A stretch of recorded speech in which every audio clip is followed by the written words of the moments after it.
आज हम करेंगे ई शॉप। ई शॉप के लिए आपके पास सेल्स के अंदर यहाँ पे जाके ई शॉप का लिंक आता है। जो किट 19 का लिंक है वही चलेगा इसमें।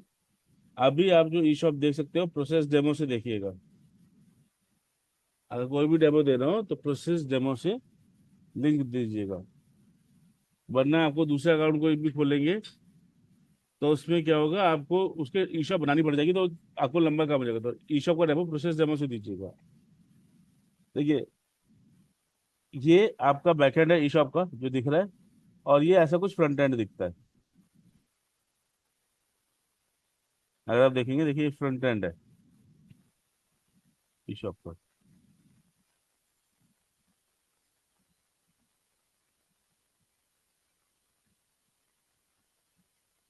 दिख रहा है आपको? Yes sir.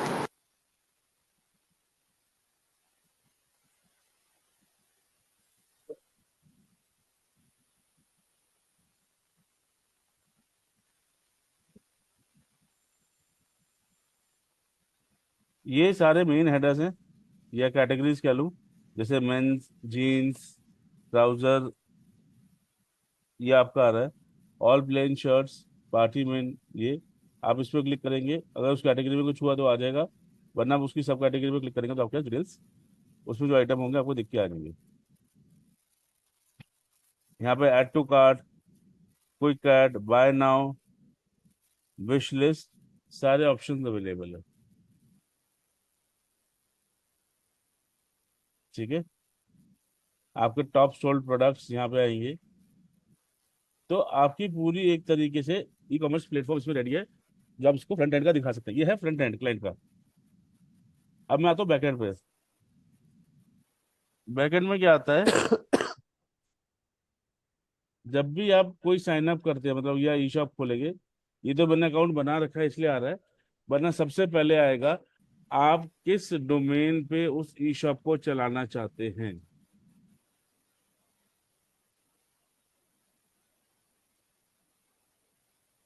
वो यहाँ पे आपको दिखेगी, जाकर देखिए स्टोर सेटिंग में जब जाएंगे ना, तो ये आ रही है, यहाँ पे एक डोमेन डाल रखी है। वैसे आप किस डोमेन से इसको चलाना चाहते हैं वो आप देख सकते हो।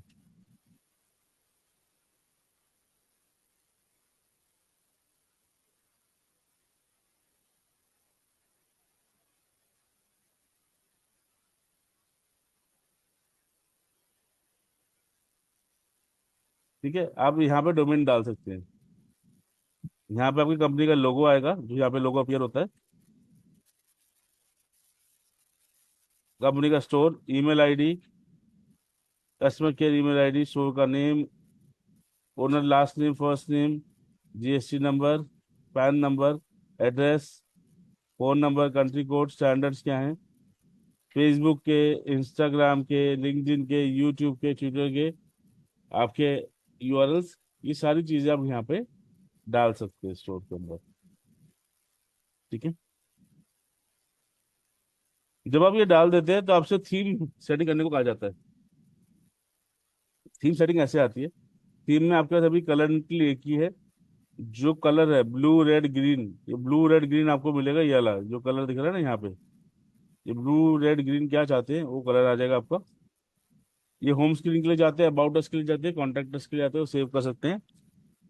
यहाँ पे ये फेसबुक इंस्टाग्राम वगैरह को एडिट कर सकते हैं, शिपिंग एड्रेस को, ईमेल आईडी को। इस स्लाइडर में आप मल्टीपल इमेजेस डाल सकते हैं। यहाँ पे आपके जो स्टोर है वो आप डाल सकते हैं मल्टीपल। एक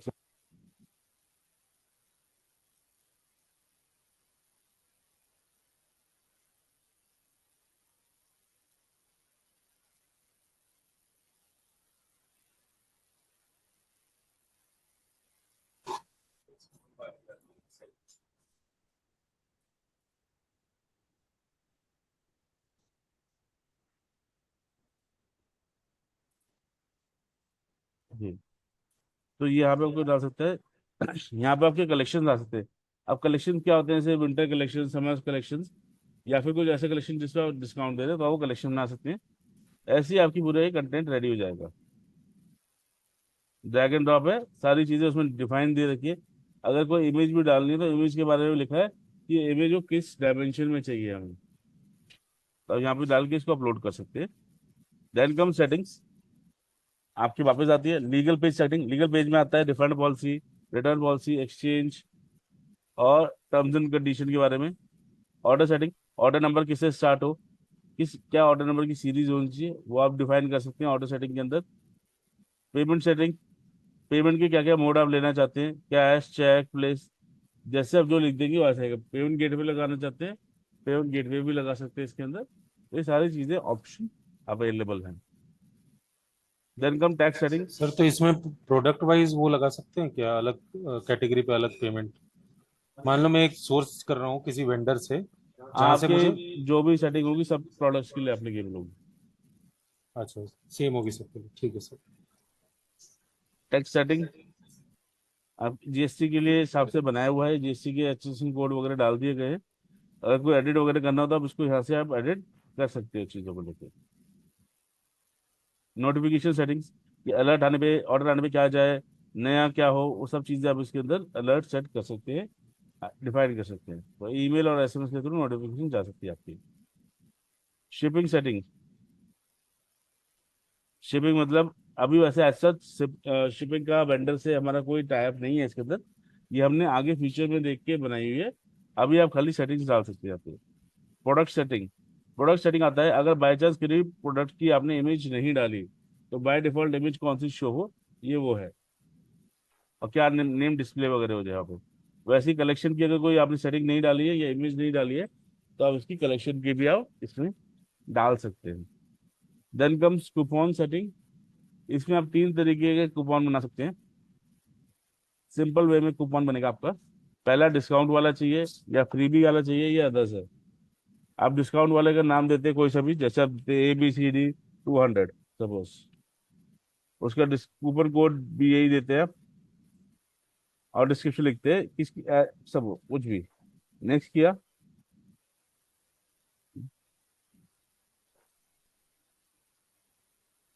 ओके, नेम ऑलरेडी एग्जिस्ट आ रहा है।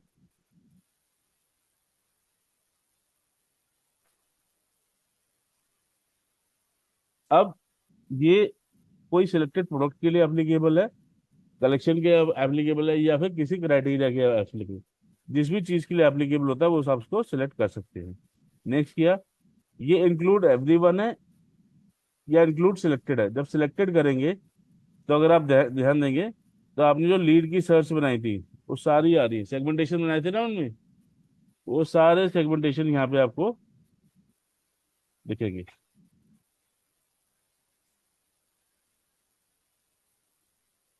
आप चाहते हैं खाली इन्हीं के लिए एप्लीकेबल हो, बाकियों के लिए एप्लीकेबल ना हो तो आप ये कर सकते हैं। नेक्स्ट, कोई पर्टिकुलर बिल अमाउंट पे होना चाहिए या फिर किसी भी बिल अमाउंट पे हो चल जाए। अगर बिल अमाउंट डालते हैं तो मिनिमम मैक्सिमम डालते हैं, जैसे आप कहते हैं 500 से 2000 के बिल अमाउंट पे ये एप्लीकेबल होना चाहिए बस, बाकी पे नहीं एप्लीकेबल होता, वो डिफाइन कर सकते हैं। अगर डिस्काउंट है तो परसेंटेज पे कितना डिस्काउंट है या अमाउंट में, अमाउंट में देंगे तो सीधे एक बार में डिस्काउंट आएगा। अगर परसेंटेज में देते तो आप परसेंटेज डिफाइन कर सकते हैं, जितना भी ऑर्डर वैल्यू हो उसके सपोज 15% डिस्काउंट दे रहा हूँ। Coupon start date, end date, ये आप सेट कर सकते हैं। ऐसे ही जब आप फ्रीबीज पे जाते हैं,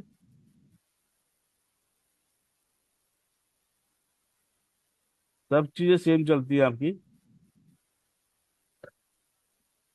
सिर्फ यहाँ पे क्या फ्रीबी देना है और कितने प्रोडक्ट पे देना है ये आप एप्लीकेबल कर देते हैं।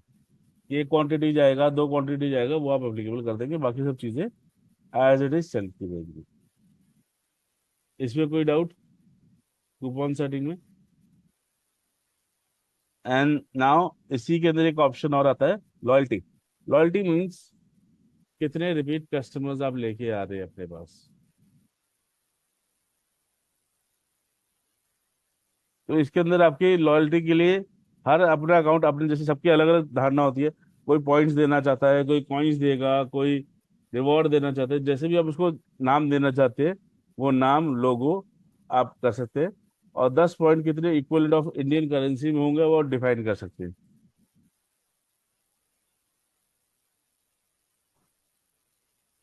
देन आपका आता है कौन कौन से लॉयल्टी पॉइंट में मेंबर आ चुके हैं, रिवॉर्ड सेटिंग।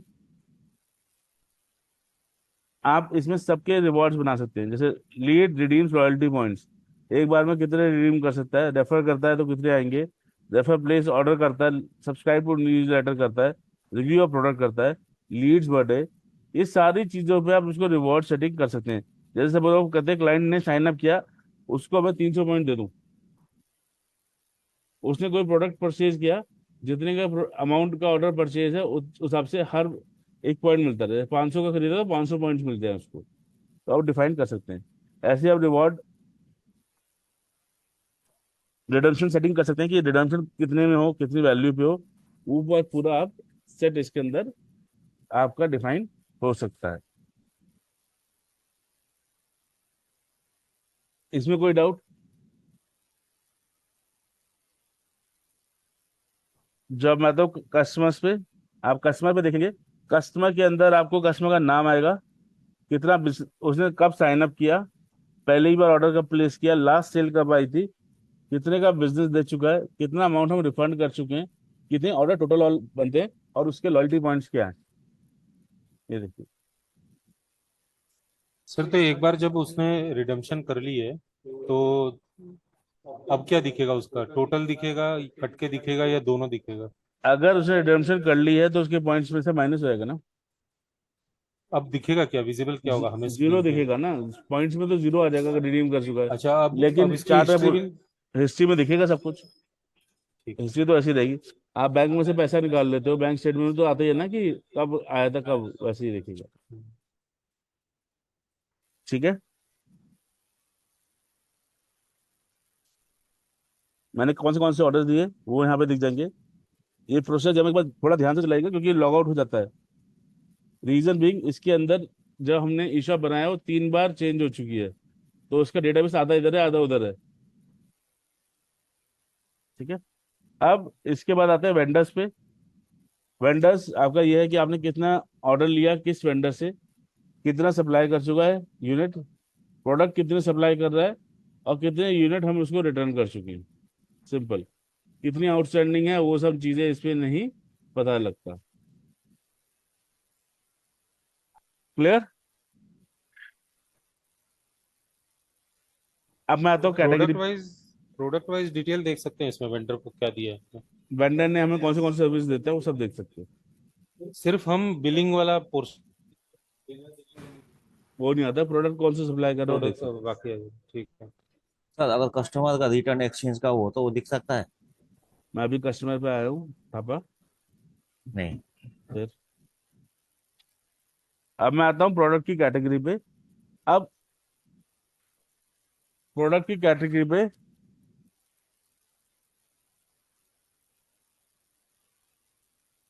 क्या आता है आपका, कि जो मेन कैटेगरी जैसे ये जो है आपको जो सबसे ऊपर दिखती है पेरेंट कैटेगरी,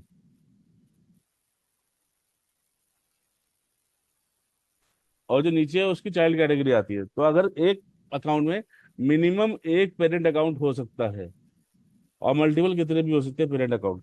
पेरेंट अकाउंट का मतलब है आप एक स्टोर में जाते हो, उसके अंदर सेक्शन है, electronic store, grocery, apparels, house hold item, ऐसे अलग अलग। तो जैसे आप अप्लाई इलेक्ट्रॉनिक्स के अंदर गए तो वो आपकी पेरेंट कैटेगरी होगी, उसके चाइल्ड अकाउंट चाइल्ड कैटेगरी आएगी फ्रिज, एसी, टीवी, ऐसे। ठीक है, फ्रिज में गए, फिर आएगा कि सिंगल डोर चाहिए, डबल डोर चाहिए, या ट्रिपल डोर चाहिए, ऐसे मल्टीपल उसकी हायरार्की क्रिएट कर सकते हैं। तो जब भी आपको पेरेंट अकाउंट बनाना है उसके लिए सिंपल सा तरीका है, आप नाम लिखेंगे। सपोज मैं एक सॉफ्टवेयर ही लिखता हूँ, उसकी डिस्क्रिप्शन लिखी मैंने सॉफ्टवेयर ही ऐसे। अगर ये किसी का सब अकाउंट नहीं है या चाइल्ड अकाउंट नहीं है तो यहाँ पे सेलेक्ट पेरेंट कैटेगरी ही रहने देंगे। अगर ये किसी का पेरेंट है तो उसको सिलेक्ट करेंगे कि इसके नीचे बनाना है। ठीक है, एक्टिव है ट्रू, पब्लिश है ट्रू। जब तक एक्टिव और पब्लिश दोनों ट्रू नहीं करेंगे तब तक उसको फ्रंट एंड पे नहीं दिखेगा। बैक एंड पे तो एक्टिवेट हो जाएगा लेकिन क्लाइंट को ऑनलाइन नहीं दिखेगा, आप सेव कर देंगे वो सेव हो जाएगा। क्लियर? सर तो अगर पब्लिश्ड है और एक्टिव नहीं है तो क्या होगा? तभी वही सेम चीज है, उनको दिखेगा नहीं। पब्लिश का मतलब है कि ऑनलाइन दिखना है कि नहीं दिखना। हाँ, व्यू एक्टिव होना का चाहिए, मतलब है, हाँ। हाँ, एक्टिव का मतलब है कि वो एक्टिव है कि नहीं। पब्लिश हो दिखने के लिए एक्टिव भी होना जरूरी है, पब्लिश भी होना जरूरी है। तो ऐसे दो कैटेगरी बनाई क्यों है फिर? वो इसलिए बनाई है क्योंकि ये पीओएस का भी काम कर सकता है, अच्छा। पॉइंट ऑफ सेल भी बन सकता है। हाँ, तो अब मान लो अब पब्लिश्ड है और एक्टिव नहीं है, तो वो हाँ, खरीद नहीं पाएगा।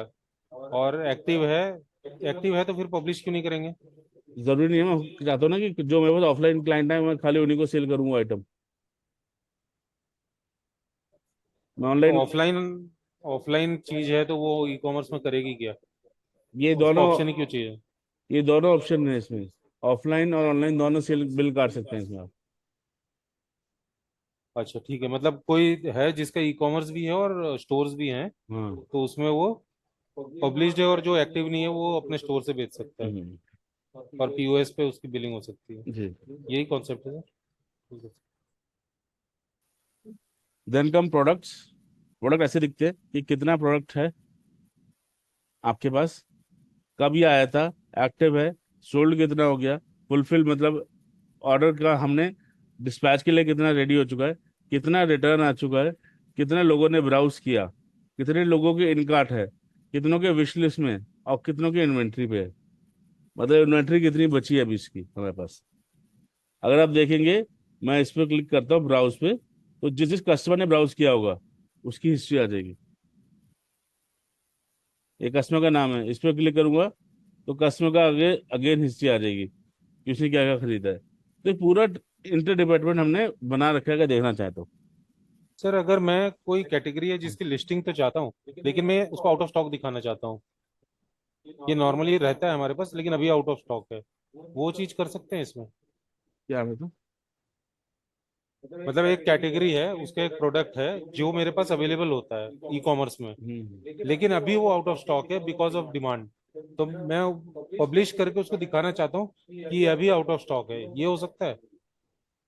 मैं आपको जैसे 10 यूनिट थी मेरी, 10 यूनिट मेरी बिक गई है, अभी भी ना मैं ये देख रहा हूँ कार्ट में लोगों के पड़े हुए हैं, और मैं वो उनको ये दिखता बताना रहेगा, चाहता हूँ कि दिखता रहेगा। वो कहाँ से दिखेगा सर आउट ऑफ स्टॉक? अभी चीजें मैं आपको आन तो दो। अच्छा।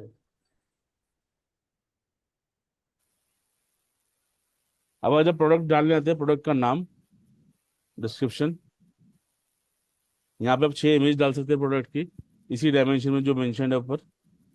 सेलिंग प्राइस क्या है, एमआरपी क्या है,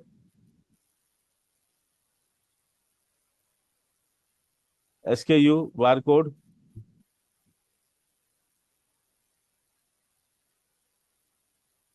quantity, sell even if not in stock. ये ऑप्शन रहता है आपके पास कि अगर मैं ऑल सेल ना भी, मतलब उसको स्टॉक में नहीं है तब भी मैं सेल कर सकता हूँ। इसलिए क्योंकि वेंडर से प्रोक्योर हाँ। करना इजी पड़ता होगा मेरे हाँ, को। ठीक है। मिनिमम रीऑर्डर यूनिट क्या है, मिनिमम ऑर्डर टू बाय क्या है, मैक्सिमम क्वांटिटी क्या बाय कर सकता है, कौन ये प्रोडक्ट सप्लाई कर रहा है, वो यहाँ पे आ गया। ये हमने आगे उसकी सेंस के, मतलब जब हम इसमें आगे ट्रांसपोर्ट भी ऐड कर देंगे तब उसके पर्पज से ये बना रखा है। वेरिएंट, उसके वेरिएंट क्या क्या है, जैसे small, medium, large, extra large, T shirt वगैरह में आता है। शूज में 6, 7, 8, 9, 10, 11 आपके आता है। कलर्स हो सकते हैं रेड, ब्लू, ग्रीन, वाइट, वो सब चीज़ें आपके वेरिएंट में आ सकती हैं इसके अंदर। और उनकी हर वेरिएंट की अलग अलग क्वांटिटी हो सकती है। ओवरऑल क्वांटिटी आपने दिखाया 200 यूनिट है मेरे पास, लेकिन उस वेरिएंट के कितने यूनिट है वो भी आप डाल सकते हैं। और ये जीएस आपके एसईओ फ्रेंडली है, तो आप अपने मेटा टैग्स वगैरह इसके अंदर प्लेस कर सकते हो।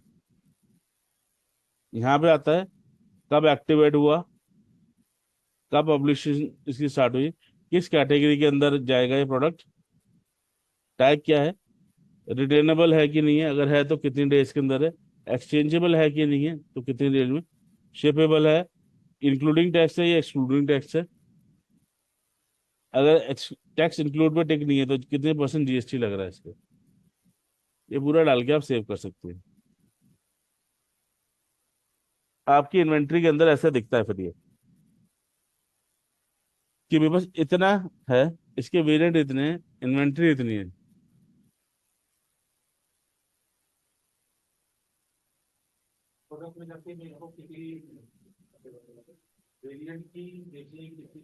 वो भी अब जैसे यहाँ पे दिख रहा है, क्वांटिटी 10 माइनस हुई है क्योंकि मैंने डिस्पोज कर दिया, यानी खराब हो गए थे। 20 माइनस हुई है, मैंने रिटर्न टू वेंडर किए हैं। फिर 40 माइनस हुई है, रिटर्न टू वेंडर है। -1 हुए हैं क्योंकि ऑर्डर शिप कर दिया, मैंने डिलीवर कर दिया है। एक है स्टॉक एडजस्टमेंट, मैंने देखा कि मेरे पास स्टॉक ज्यादा आया हुआ है, रिटर्न टू वेंडर ऐड करता हूँ फुल। जो भी आप चीजें करेंगे वो उसके हिसाब से इन्वेंट्री ऑटोमेटिकली प्लस माइनस होती रहेगी आपकी। क्लियर? इसमें कोई डाउट? अब आगे का पार्ट में आते हैं। आपके पास ऑनलाइन ऑर्डर जो भी आएंगे वो ऑर्डर्स में दिखेंगे यहाँ पे आपको ऐसे। ऑर्डर क्या था, प्रोडक्ट क्या है, कितनी क्वांटिटी है, शिप हुई है कि नहीं, ट्रैक हुई है कि नहीं, मतलब ये अभी तक फुलफिल है कि नहीं है। सर मतलब ये इस पर, सॉरी मैं बार बार आपको डिस्टर्ब कर रहा हूँ, हम्म। ये इस पर्सपेक्टिव से बना हुआ है कि जिसकी ई कॉमर्स साइट है उसके अपने गोडाउन से मतलब माल खरीद करके रखता ही है अपने पास, यही है ना सर? हाँ, ई कॉमर्स साइट तो ये होती है ना जो प्रोडक्ट वो बेच रहा है ऑनलाइन, मतलब MLM नहीं है इसके अंदर। नहीं तो हाँ, आप दूसरे भी मॉडल्स होते हैं। आप वो नहीं सोच सकते कि ये मेरा फ्लिपकार्ट या अमेजोन के थ्रू चल जाएगा, वो चीज़ नहीं है। ये खुद के हाँ प्रोडक्ट है, ठीक है। खुद ही सेल कर रहा है, ये किसी और को नहीं दे सकता। ठीक है। मल्टीपल गोडाउंस नहीं है, इन्वेंट्री है इसके अंदर, मल्टीपल गोडाउंस नहीं है। ठीक है। ठीक है। और इन्वेंट्री के कितने लेवल्स रख सकते हैं या वेरिएंट रख सकते हैं, कोई अपर कैप है इसका? मतलब मतलब सर एक, मतलब जैसे कोई भी B2C कंज्यूमर प्रोडक्ट हो, उसमें बहुत सारे वेरिएंट्स हो सकते हैं, बहुत सारी कैटेगरीज हो सकती है ना? अब कपड़ों का ही आप ले लो या फास्ट फैशन ले रहे या ग्रोसरी ले रहे या किसी भी ऐसी चीज को ले रहे, अब एक एक कैटेगरी में बहुत सारे वेरिएंट्स हो सकते हैं, साइजेस हो सकते हैं, जैसे कलर्स भी बताए आपने फैशन में। तो ये अब जैसे जब मैं इन्वेंट्री इन सब चीजों की रखता हूँ तो कोई अपर लिमिट है कि इतनी ही कैटेगरीज, मान लो ऐसा पांच कुछ हजार नहीं, कैटेगरीज आप कुछ भी डाल दो, कोई ऐसे आइटम ऐड करने की कोई लिमिट नहीं है। अनलिमिटेड है मतलब? ठीक है। ठीक है। अगर आपको मैनुअली कोई ऑर्डर पंच करना है तो यहाँ से प्लस करेंगे, प्रोडक्ट सेलेक्ट किया, किस प्रोडक्ट को आप इंटरेस्टेड है,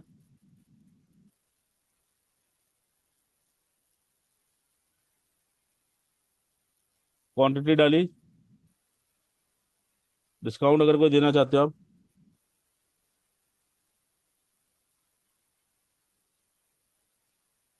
ठीक है, डिस्काउंट दिया आपने, शिपिंग चार्ज आपने ऐड करना चाहे,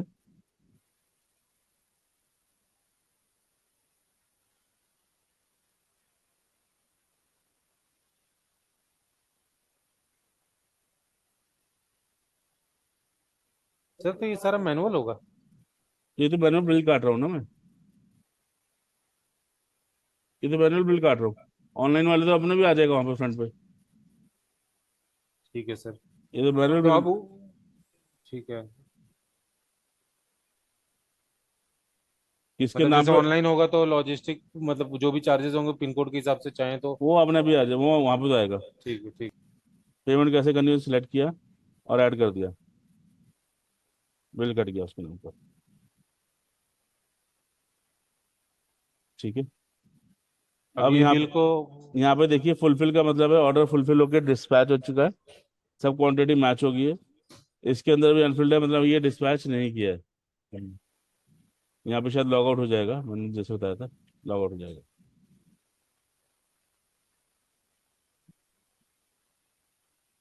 अब जब यहाँ से फुलफिल कर दूंगा कि आपके ऑर्डर वगैरह सब कुछ सही है, आपका इस कोरियर से जा रहा है, कोरियर का नाम वगैरह डाल के कर दूंगा, तो यहाँ पे फुलफिलमेंट में आ जाएगा मेरे पास, ये ऑर्डर फुलफिल हो चुके हैं। अगर 10 आइटम है और मैं 4 ही भेज रहा हूँ तो मेरे पास 4 की ही डिटेल अपडेट होगी, 6 की डिटेल अपडेट नहीं होगी, वो पार्शली अनफुलफिलमेंट चला जाएगा।